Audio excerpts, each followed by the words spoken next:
François Bayrou. Bonjour. Les électeurs italiens viennent de porter la candidate de l'extrême droite Giorgia Meloni en tête des élections législatives hier. C'est donc elle qui, selon toute vraisemblance, va diriger le prochain gouvernement du troisième pays de l'Europe. Quelle doit être la position de la France ?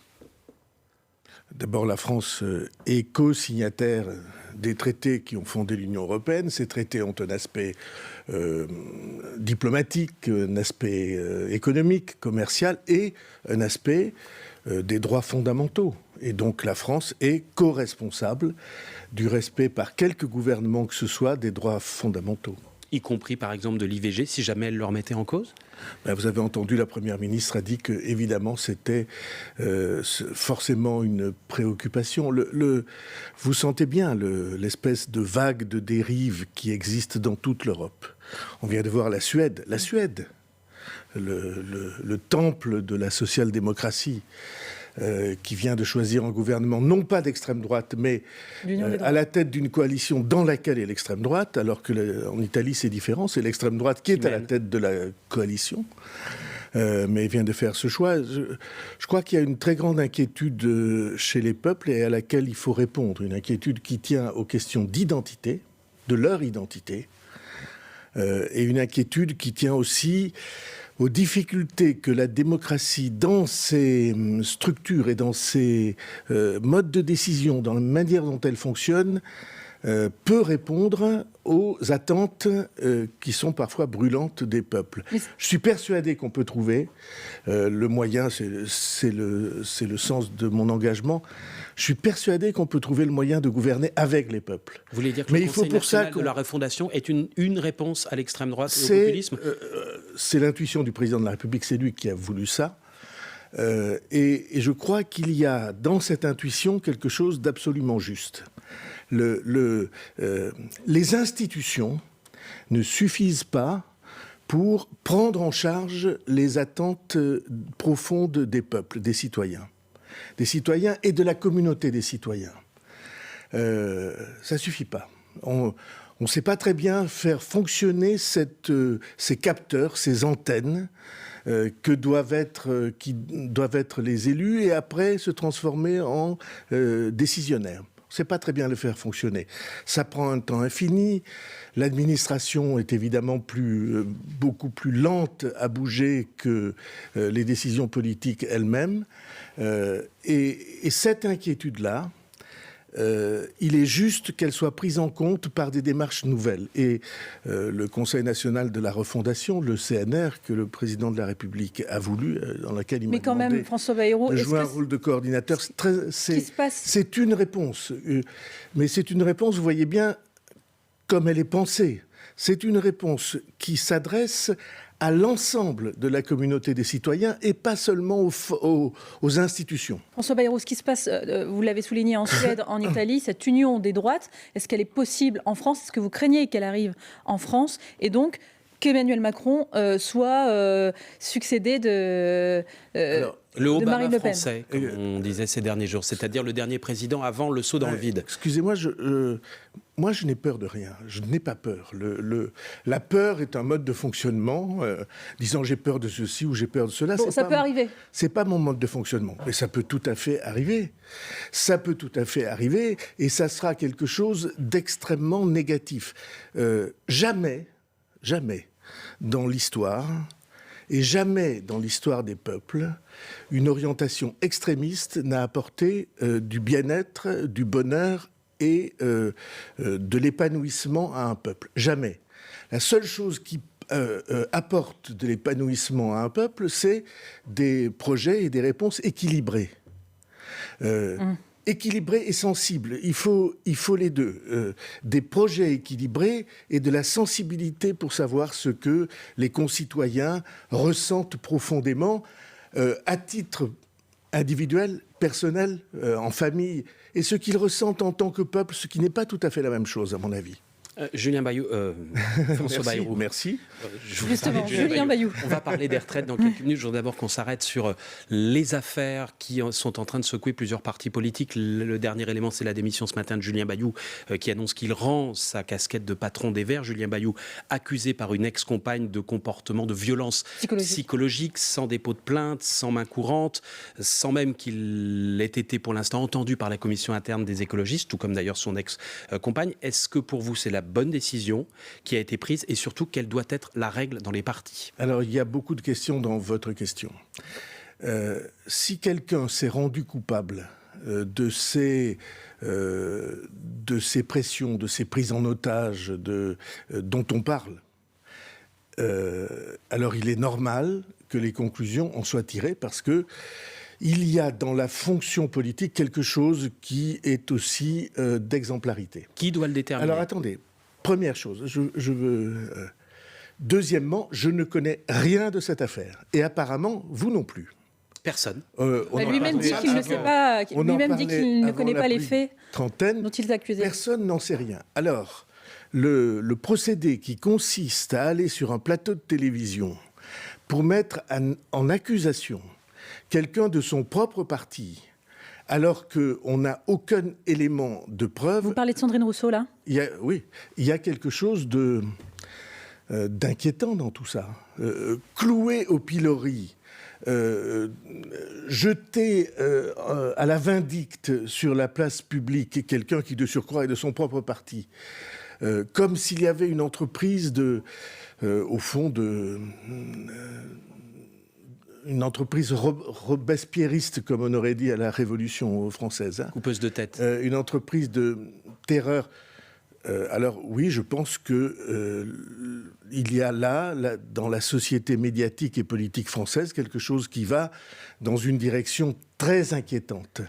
Et donc, de ce point de vue-là, mais troisième observation, quand on est mis en cause publiquement, que chaque fois que vous apparaissez sur un écran, les accusations se pointent vers vous pour quelque chose dont apparemment même vous ne savez pas de quoi il s'agit, alors vous êtes en effet obligé de prendre des précautions pour que votre fonction puisse continuer à être exercée. Vous voyez que ça n'est pas simple et c'est à beaucoup d'égards inquiétant que ce grand déballage public sur fond d'affrontements hommes-femmes et femmes-hommes. Je trouve ça inquiétant. C'est un sujet complexe sur lequel on va prendre encore un petit peu de temps, si vous le permettez. Je vais laisser passer le fil info à 8h40. On va poursuivre avec vous, François Bayrou, dans un instant. Kevin Dufraîche, tout d'abord. L'extrême droite vers la majorité absolue dans les deux chambres en Italie. Large victoire de la coalition nationaliste aux élections législatives avec 43% des voix selon les résultats partiels. Giorgia Meloni devrait diriger le prochain gouvernement.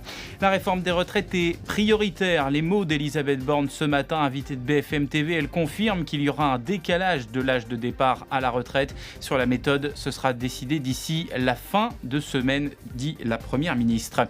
Après des accusations de violence psychologique d'une de ses ex-compagnes relayée par Sandrine Rousseau, Julien Bayou quitte ses fonctions chez les écolos. Dans un communiqué, il dit rester député, mais quitte ses postes de secrétaire national du parti et de coprésident du groupe à l'Assemblée nationale. Un crash test interstellaire la nuit prochaine. La sonde américaine DART va s'écraser sur un astéroïde à 11 millions de kilomètres pour tenter de dévier sa trajectoire. Objectif, apprendre à défendre notre planète d'une éventuelle collision avec un astéroïde similaire à l'avenir. France Info. Le 8-30 France Info, Salia Brakia, Marc Fauvel. Toujours avec le président du Modem, François Bayrou. Vous parliez à l'instant de Sandrine Rousseau, qui avait donc déballé sur un plateau télé les accusations dont faisait l'objet Julien Bayou. Est-ce qu'elles prennent trop de place aujourd'hui, les féministes ? Non, je ne dis pas ça. Il y a un mouvement, vous dites féministe, je ne suis pas sûr que ce soit le vrai mot. Mais en tout cas de féminisme radical, c'est-à-dire agressif, qui, dans ses attitudes, laisse croire que les femmes et les hommes ne peuvent pas vivre ensemble. Elles disent on dénonce des violences, quelles qu'elles soient. Et moi, je crois le contraire. Je pense que c'est pas toujours formidable les hommes. C'est d'ailleurs pas toujours formidable, les femmes non plus. Je pense qu'il y a en effet une manière de vivre ensemble à trouver qui soit respectueuse et si possible affectueuse. Et cependant, je ne crois pas que la société de l'avenir doive se structurer sur la démolition des uns, les hommes, par les autres, les femmes. Et réciproquement, je ne crois pas, c'est tout le sens de la société ou de la civilisation que nous avons construite depuis 8 siècles. Je ne crois pas qu'on puisse bâtir une société sur la domination des uns par les autres. Et là, c'est ce qui est en train de se passer ? Un mot. Regardez ce qui se passe en Iran.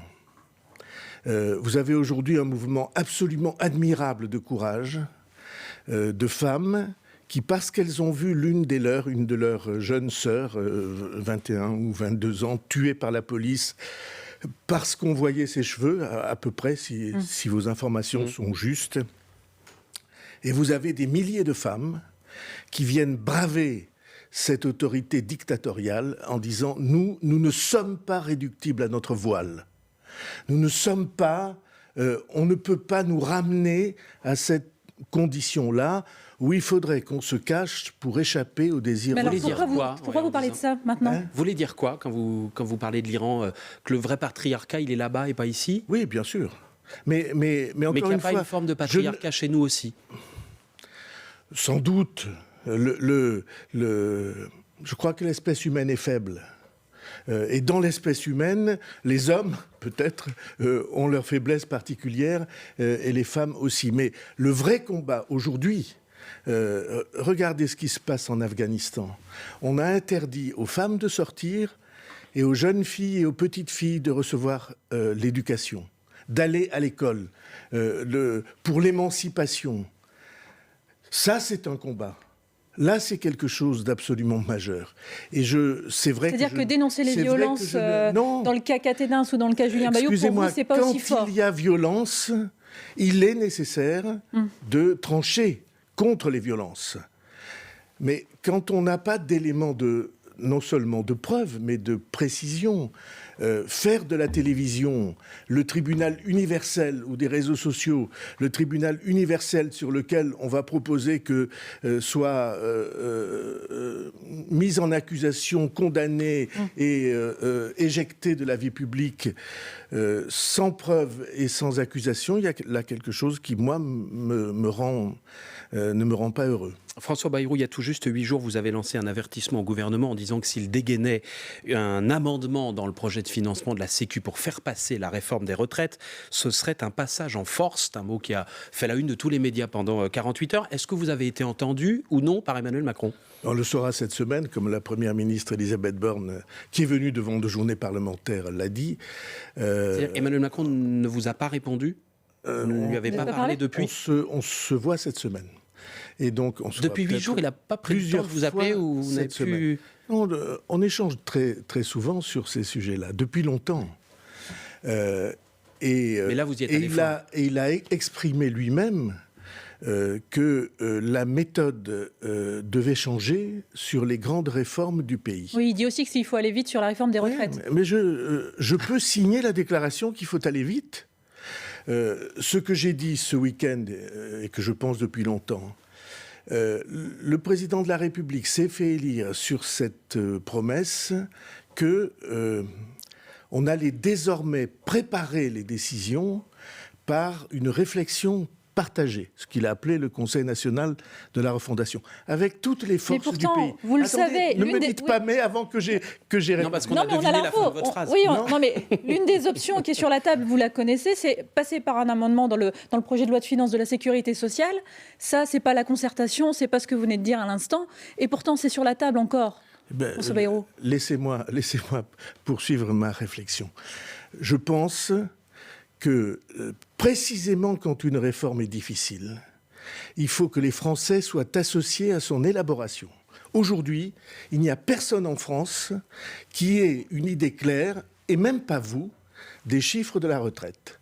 Il y a des rapports différents, des analyses différentes. Les uns disent les régimes sont équilibrés, j'ai envie de dire tu parles, et les autres disent il faut à tout prix, tout de suite, passer à des âges de retraite qui sont, pour beaucoup de Français, quelque chose de très perturbant. Sauf que c'est plus le débat, François Bayrou. Ne me dites pas sauf. Ne me dites Vous pas avez sauf, lu enfin, sans dire doute mais, on peut dire l'interview de sauf. Gabriel Attal hier, le ministre des Comptes publics, qui dit la question n'est plus d'équilibrer le système aujourd'hui. La question de cette réforme, c'est il faut la faire pour trouver l'argent pour augmenter les enseignants, pour baisser les impôts. On n'est plus dans un débat d'équilibre. Attendez, qui n'est plus? Le gouvernement. Excusez-moi, l'engagement, c'est bien de trouver pour les comptes des régimes de retraite un équilibre qui permette d'envisager à l'avenir qu'on puisse continuer à payer les pensions. C'est pas ce que dit Gabriel Attal. Oui, c'est ce que je dis moi. Oui. Bon. Mais lui, il est ministre des Comptes publics. Après, qu'on soit devant des difficultés budgétaires, c'est indiscutable, c'est un sujet à traiter en soi. Les retraites n'ont pas pour vertu principale, ou le rééquilibrage des retraites n'a pas pour vertu principale de redresser le budget de l'État, elle a pour vertu principale de rendre dans le temps crédible le paiement des pensions de retraite. Et à mes yeux, aujourd'hui, ça n'est pas garanti. C'est la raison pour laquelle j'ai proposé je propose, à titre de citoyen et un peu aussi en tant qu'engagé dans ce projet de Conseil national de la refondation et un peu aussi au titre du plan. Mais tout ça, c'est la même chose. C'est des réflexions de citoyens. Je propose qu'on puisse mettre sur la table la réalité des chiffres. C'est vrai que l'État donne plusieurs dizaines de milliards par an pour équilibrer les retraites. Ce n'est pas les retraites qui s'équilibrent elles-mêmes. Et donc, d'une certaine manière, ces deux questions sont liées. Il n'est pas juste comme démarche de dire les retraites, c'est pour le budget de l'État. Il faut qu'il... Juste sur la méthode, François Bayrou, si ça passe par un amendement dans le PLFSS, le projet de financement de la sécurité sociale, les députés du MoDem ne voteront pas ? Mais ils n'auront pas à le voter parce que ce serait un 49-3. Si c'est un 49-3, il n'y a pas de vote. Mais vous voterez la censure ? Non, sûrement pas. On va pas. Donc vous ne pouvez rien faire ? On ne va pas casser la maison. On ne va pas couler le bateau. Donc il ne se passera rien en fait. Non, ne dites pas ça parce que je crois exactement le contraire. Il se passera quoi ? Je pense que le gouvernement, l'exécutif, le président de la République ont à l'esprit ce qui se passe et peut se passer dans l'esprit public, dans l'esprit de... Pourquoi ? Parce que dans cette affaire, il n'y a pas seulement la réforme des retraites, il y a la méthode de la réforme tout court. Sur tous les grands sujets, nous avons un très grand problème d'école, d'éducation nationale qui me tient particulièrement à cœur. Nous avons un très grand problème dans le monde de la santé. Nous avons un problème avec les comptes publics. Nous avons un problème avec l'efficacité de l'État. Vous dites s'il y a passage en force, ça va mettre le feu dans la rue. Ça n'est pas seulement ce que je dis. Si cette méthode était choisie, de passer sans préparation, si cette méthode était choisie, ça voudrait dire qu'on n'a pas changé de méthode sur les réformes au sens large du terme. Et d'ailleurs, vous, les journalistes et les citoyens qui nous écoutent, ils ne croiront plus ce qu'on dit. Mais du coup, ce serait sans vous, le CNR ?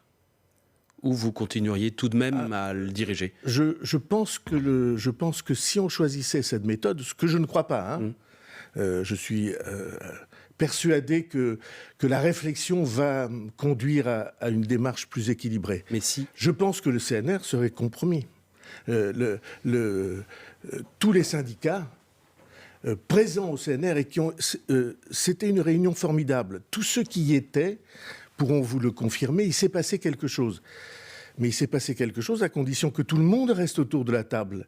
Si les syndicats s'en vont, je crains que l'avenir du CNR ne soit compromis. La réponse mercredi soir à l'Élysée, où c'est ça, Emmanuel Macron reçoit l'ensemble des chefs de parti de la majorité, dont vous, François Bayrou. 8h52, nous sommes terriblement en retard. Le fil info avec Kevin Dufresne, on poursuit juste après.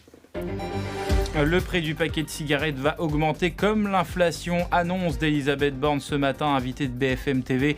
La Première ministre évoque également la réforme des retraites prioritaire. Selon ses mots, elle promet la recherche du compromis sans exclure l'utilisation du 49.3. Elisabeth Borne qui affirme que la France sera attentive au respect des droits humains et de l'avortement en Italie. Après la victoire de la coalition de droite et d'extrême droite, 43% des voix aux élections législatives selon des résultats partiels. Julien Bayou n'est plus secrétaire national d'Europe Écologie Les Verts, annonce dans un communiqué ce matin. Il a démissionné alors qu'il est mis en cause par une ancienne compagne pour des violences psychologiques. Selon sa collègue députée Sandrine Rousseau, la situation est intenable, écrit Julien Bayou, qui dit que les faits qui lui sont reprochés ne lui ont pas été présentés. Ni rassurante, ni rassurée, à 55 jours de la Coupe du Monde, l'équipe de France de football s'est inclinée hier soir au Danemark 2-0. C'était le dernier match des Bleus avant leur entrée en lice au Qatar. France Info. Le 8-30 France Info, Salia Braquia, Marc Fauvel. Toujours avec le président du Modem, François Bayrou, vers une nouvelle augmentation des tarifs des péages. Les sociétés d'autoroutes ont évoqué une hausse allant jusqu'à 8%. Elles expliquent qu'elles aussi, elles sont soumises à l'inflation sur les travaux. Vous étiez contre la privatisation des autoroutes il y a quelques années. Vous dites quoi maintenant ? On les laisse faire ? On ne peut rien faire ? J'étais contre la privatisation des autoroutes et j'étais tout seul, ou presque, contre la privatisation. Je suis même allé au Conseil d'État à titre personnel. J'ai acheté une action. Moi, j'ai jamais eu aucune action de rien, mais j'ai acheté une action de chacune des sociétés d'autoroutes de l'époque pour pouvoir aller au Conseil d'État contester cette privatisation. Et j'ai dit, dès ce jour-là, que c'était un aller sans retour. Parce que, comme vous savez, il y a un principe de droit. Si vous nationalisez quelque chose, il faut rembourser les propriétaires. On estime la valeur du bien nationalisé. C'est ce qui s'est passé en 81. Ça a d'ailleurs rendu riche beaucoup de milliardaires. La décision de François Mitterrand de nationaliser les banques et les grandes sociétés a rendu riche beaucoup de propriétaires. Là, pour les autoroutes, ça coûterait très très cher. Ça coûterait très cher. Autour de 15 milliards. Oui, plus de 15 milliards. Donc, quels sont les leviers du gouvernement pour réduire un peu la facture des automobilistes ? Ouvrir des discussions avec les sociétés d'autoroutes et se servir de tous les moyens, je vais employer des mots gentils, de persuasion, dont l'État dispose en face de ces sociétés-là. Et je n'arrive pas à croire qu'il n'y ait pas des possibilités réglementaires de ne pas laisser exploser le prix des péages comme ça. Ségolène Royal avait tenté le coup il y a quelques années en gelant, je crois que c'était en 2015, les tarifs des autoroutes. Résultat, la justice est repassée derrière. Non seulement les automobilistes ont payé l'augmentation sur les années suivantes, mais ça leur a même coûté encore un peu plus cher si les tarifs n'avaient pas été gelés. Et donc vous voyez, comme une mauvaise décision, mal pensée, démagogique, peut entraîner des conséquences pendant plusieurs décennies. C'est ce que nous sommes en train de vivre. C'est la raison pour laquelle j'ai toujours mis en garde, en vain, contre l'allongement perpétuel des concessions. C'est l'une des solutions aujourd'hui allongées. Elles arrivent à échéance dans une dizaine d'années. Les autoroutes, ce serait d'accorder encore 1, 2 ou 3 ans de plus aux concessions et en échange de limiter. C'est une bonne solution ou on ne fait que repousser le problème ? C'est perpétuellement la démarche d'un certain nombre de ces sociétés d'autoroutes et la faiblesse de l'État. François Bayrou, alors qu'il a annoncé la mobilisation de 300 000 réservistes, Vladimir Poutine a aussi durci les peines contre les déserteurs, jusqu'à 10 ans de prison pour les militaires qui refusent de combattre. Est-ce qu'il faut accueillir les déserteurs russes, qu'ils soient militaires ou pas, comme va le faire l'Allemagne, par exemple ? Oui, je suis d'accord. Je pense qu'on a un devoir d'asile.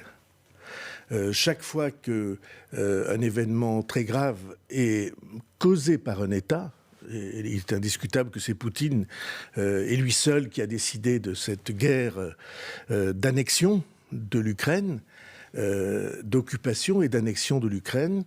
Chaque fois qu'il y a des objecteurs de conscience à l'intérieur de ces États, le devoir des pays démocratiques est de les accueillir.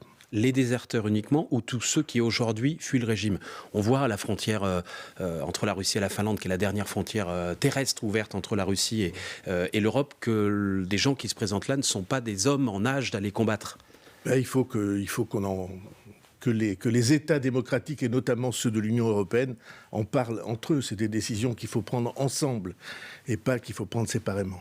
Enfin, qu'il faut le plus possible prendre ensemble, en évitant le plus possible de les prendre séparément. D'après les services secrets américains, la Russie aurait versé près de 300 millions de dollars depuis 2014 à des candidats ou partis étrangers pour essayer d'influencer les élections. L'ex-ambassadeur de France en Russie, Jean-Maurice Ripert, a affirmé que des politiques français d'un certain bord avaient aussi perçu des sommes d'argent.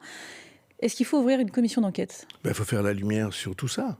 Il n'y a pas besoin d'une commission d'enquête. Normalement, ces faits-là sont des délits et même probablement des crimes contre l'État. La justice doit s'en charger. Et donc, la justice et la police, les enquêtes doivent se dérouler sur ce point. S'il n'y avait aucune réponse, alors des commissions d'enquête. Mais je ne crois pas que les commissions d'enquête doivent être la première réponse. Il faut qu'on se saisisse de ces choses-là. Est-ce que c'est avéré par intuition, je dirais probablement que oui. Pour avoir, vous savez, été moi-même autrefois...